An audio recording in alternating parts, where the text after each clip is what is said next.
প্রিয় দিনী ভাই ও বোন, পবিত্র জুমার দিন আসরের পরে একটি আমল যদি করতে পারেন, জিন্দেগিতে ইনশাআল্লাহ কখনোই জটিল ও কঠিন রোগ হবে না।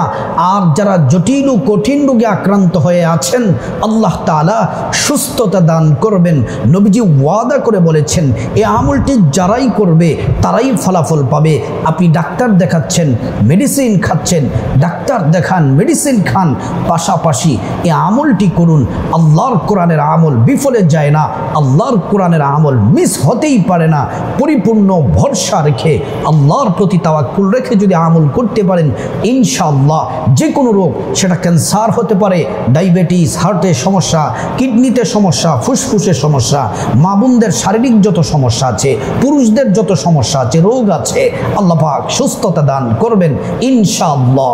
প্রিয় দিনদার ইমানদার মুসলিম ভাই ও বোন, আল্লাহ তাআলা একটি আয়াতের মাধ্যমে, কোরআনের একটি আয়াতের মাধ্যমে আমাদেরকে জানান দিচ্ছেন, আমার বান্দারা শোনো, ওয়ানাজ্জালনা আলাইকাল কিতাবা তিবিয়ানান লিকুল্লি শাই। আমি রব্বুল আলামিন কোরআনটা তোমাদেরকে দিলাম। এই কোরআন পাহাড়কে দেই নাই, আসমানকে দেই নাই, অন্য কোনো নবী, অন্য কোনো উম্মতদেরকে দেই নাই। আমি মুহাম্মদ সাল্লাল্লাহু আলাইহি ওয়াসাল্লামকে ভালোবেসে আমার হাবিবকে কোরআন দিয়েছি এবং তোমাদেরকে কোরআন দিলাম। ওয়ানাজ্জালনা আলাইকাল কিতাবা তিবিয়ানান লিকুল্লি শাই। এই কোরআনের মধ্যে সব সমস্যার সমাধান আছে, সব রোগ থেকে মুক্তির চিকিৎসা এই কোরআনের মধ্যে আছে। আল্লাহু আকবার। এটা আমার কথা নয়, আল্লাহ তাআলা কোরআনুল কারীম আরো বলেন, ওয়ানুনাজ্জিলু মিনাল কুরআনি মা হুয়া শিফাউন ওয়া রাহমাতুল লিল মুমিনিন। আল্লাহ রাব্বুল আলামিন বলছেন, এই কোরআনটা নাজিল করা হলো মুমিনদের জন্য শিফা এবং রহমত হিসেবে। আল্লাহু আকবার। শুধু তাই নয়, আল্লাহ তাআলা আরেকটি আয়াতের মধ্যে অত্যন্ত চমৎকার করে আরো সুস্পষ্ট করে দিলেন, কুল হুয়া লিল্লাযীনা আমানু হুদাও ওয়া শিফা। মুহাম্মদ সাল্লাল্লাহু আলাইহি ওয়াসাল্লাম আপনি বলুন, এই কোরআনটা ঈমানদারদের জন্য হিদায়াত এবং শিফা, শিফা সুস্থতা। আল্লাহু আকবার। প্রিয় দিনদার ইমানদার মুসলিম ভাই ও বোন, আজ পবিত্র জুমার দিন অথবা রাতে, কিন্তু বিশেষ করে একটি সময়, সেই সময়টা আপনাদেরকে বলছি। তার আগে এই মাসটিও বড় দামি, এটাও আপনাদেরকে বলে দেই। এই মাস হলো মুহররম মাস। আল্লাহর হাবিব বলছেন, আল্লাহ নবীজিকে জানিয়েছেন, শাহরুল্লাহিল মুহররম। এই মাসটি হলো আল্লাহর মাস। আল্লাহু আকবার। কোরআনের মধ্যে আল্লাহ পাক বলছেন, ইন্না ইদ্দাতাশ শুহুরি ইনদাল্লাহি 12 শাহরা ফি কিতাবিল্লাহি ইয়াওমা খালাকাস সামাওয়াতি ওয়াল আরদা মিনহা আরবাআতুন হুরুম। আল্লাহ রাব্বুল ইজ্জাতুল জালাল বলছেন, ও দুনিয়াবাসী শোনো শোনো, ও দুনিয়ার মানুষ শুনে না। আল্লাহ রাব্বুল আলামিন বলছেন, ইন্না ইদ্দাতাশ শুহুরি ইনদাল্লাহি 12 শাহরা ফি কিতাবিল্লাহ ইয়াওমা খালাকাস সামাওয়াতি ওয়াল আরদা মিনহা আরবাআতুন হুরুম। আল্লাহ রাব্বুল ইজ্জাতুল জালাল বলছেন, আল্লাহ তাআলা আসমান জমিন সৃষ্টির দিন থেকেই বিধান অনুযায়ী কিতাবের মধ্যে আল্লাহ তাআলা দিয়ে দিয়েছেন মাসের সংখ্যা 12। মিনহা আরবাতুন হুরুম। এই 12টি মাসের মধ্যে 4টি মাসকে আল্লাহ তাআলা সম্মানিত করেছেন, বিশেষভাবে রব্বুল আলামিন মর্যাদা দিয়েছেন। এই 4 মাসের মধ্যে একটি মাস হলো মুহররম মাস। এই মুহররম মাসের জুমার, আজকে জুমা শুক্রবার। আল্লাহু আকবার।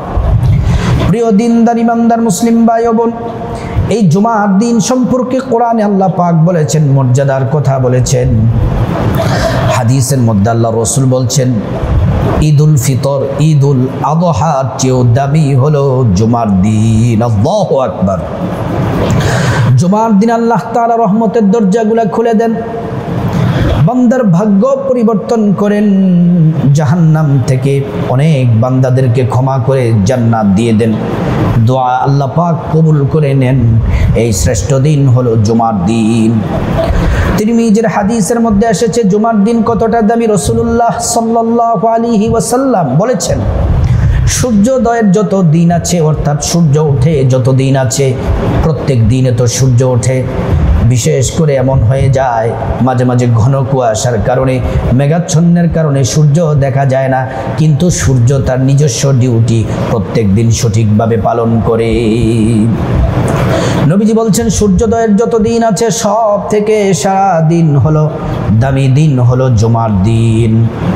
খুলিক আদম, জুমার দিনে আদম আলাইহিস সালামকে আল্লাহ পাক সৃষ্টি করেছেন। শুধু তাই নয়, এই জুমার দিনে হযরতে আদম আলাইহিস সালামকে জান্নাতে প্রবেশ করিয়েছেন। এই জুমার দিনে আদম আলাইহিস সালামকে যখন জান্নাত থেকে বের করে দিলেন, দুনিয়ার মধ্যে 300 বছর কান্না করলেন। আল্লাহ রাব্বুল ইজ্জাতুল জালাল যে দিনে দোয়া কবুল করেছেন সে দিনটি ছিল জুমার দিন, শুক্রবার দিন। আল্লাহর হাবিব সাল্লাল্লাহু আলাইহি ওয়াসাল্লাম বলছেন, সাহাবীরা শুনে নাও, জুমার দিন এমন একটি সময় আছে যে সময়টিতে দোয়া কবুল হয়, আশা করা যায়। সাহাবীরা বললেন, ইয়া নবী আল্লাহ, ইয়া রাসূলুল্লাহ, বলবেন কিসের সময়টি, কোন সময়? আল্লাহর হাবিব বলছেন, বাদাল আসরি ইলা গুয়ুবাতিশ শামস, আসরের পর থেকে মাগরিব পর্যন্ত এ সময়টিতে আল্লাহর কাছে যদি বান্দারা দোয়া করে, আল্লাহর কাছে যদি কোনো কিছু চায়, আল্লাহ রাব্বুল আলামিন বান্দাদের দোয়া কবুল করে নেন। আল্লাহু আকবার।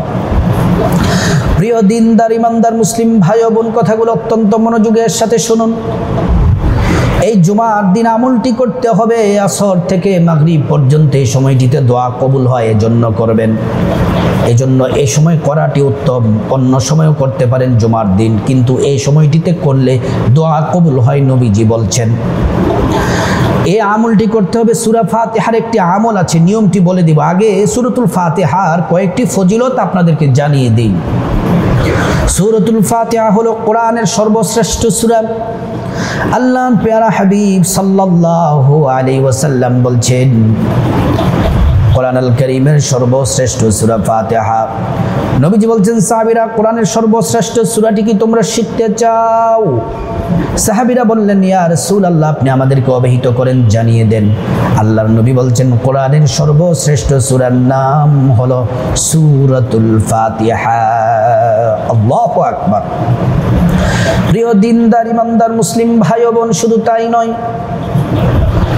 এই সূরাতুল ফাতিহার অনেকগুলো নাম আছে।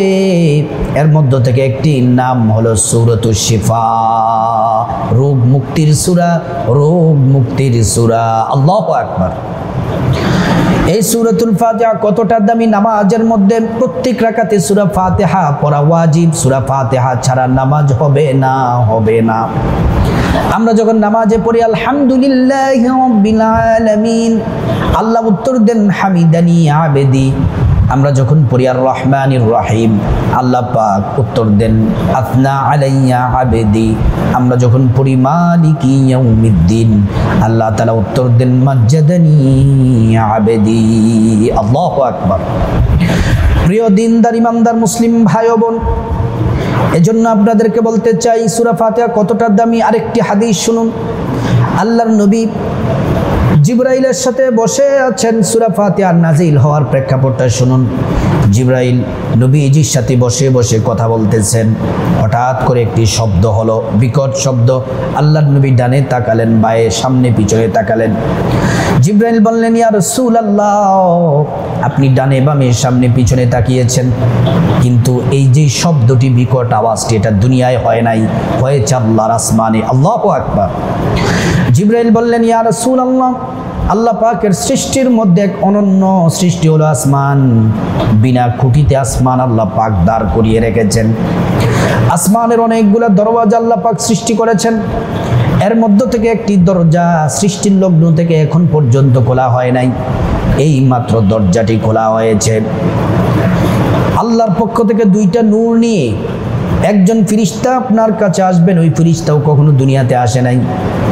এই দুইটি নূর আপনাকে হাদিয়া দিয়ে ফেরেশতা চলে যাবেন, কিয়ামত পর্যন্ত আর আসবেন না। আসমানের দরজাটি লক করে দেওয়া হবে, আর কখনোই দরজাটি খোলা হবে না।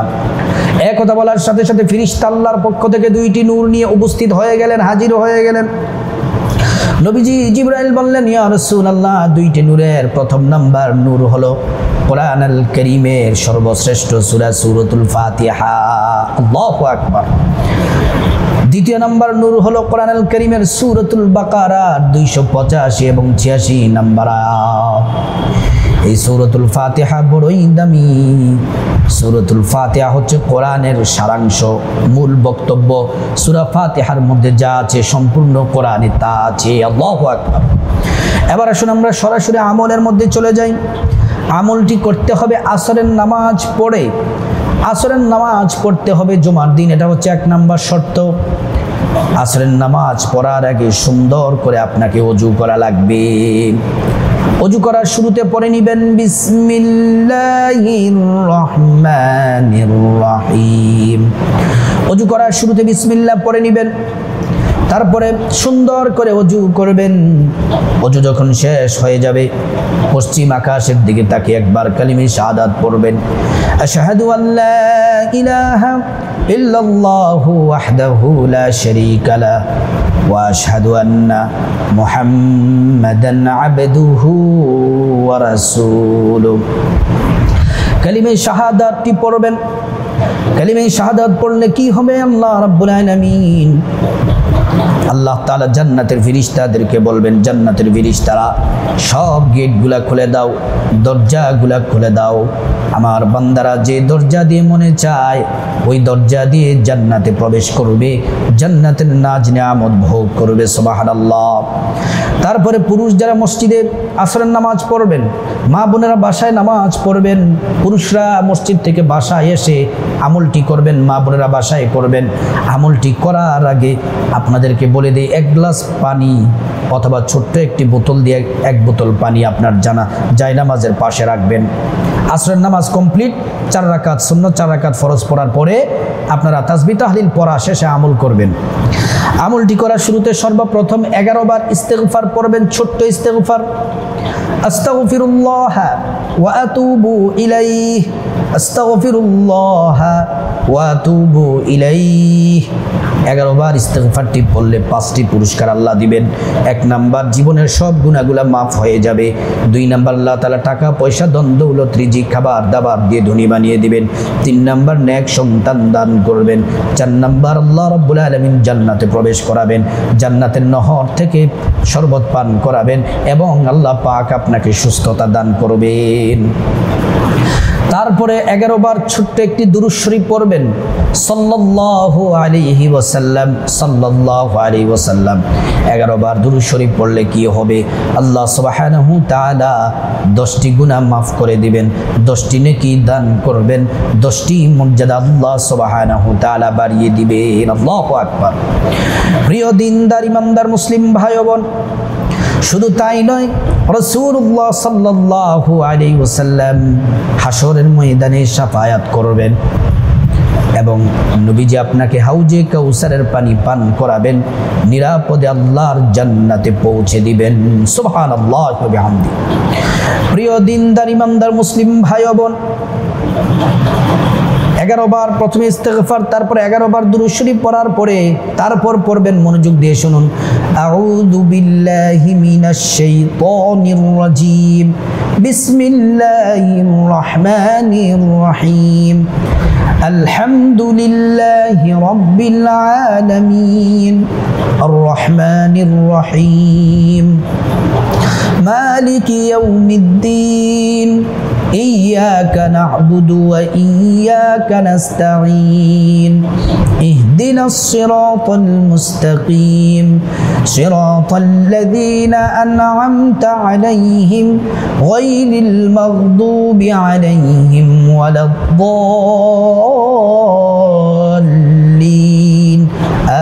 آمين। আউযু বিল্লাহ বিসমিল্লাহ সহ 41 বার সূরা ফাতিহা আলহামদু সূরা পড়বেন। কতবার?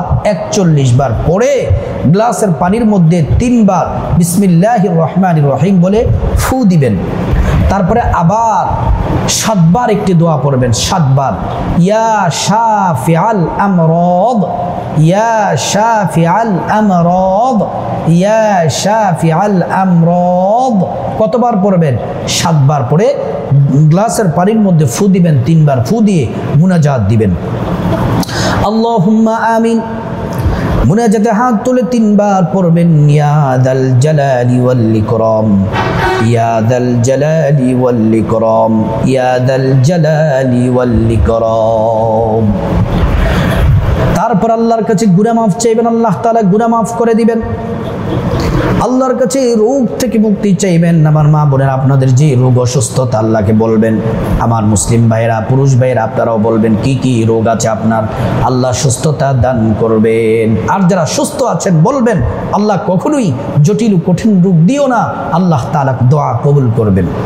বিপদ থেকে মুক্তি চাইবেন, অসুস্থতা থেকে মুক্তি চাইবেন, ঋণ থেকে মুক্তি চাইবেন, জাহান্নাম থেকে মুক্তি চাইবেন, সমস্ত অ্যাক্সিডেন্ট দুর্ঘটনা থেকে মুক্তি চাইবেন, আযাব গজব থেকে মুক্তি চাইবেন, অভাব অনটন থেকে মুক্তি চাইবেন, সমস্ত বিপদ বালা মুসিবত থেকে মুক্তি চাইবেন।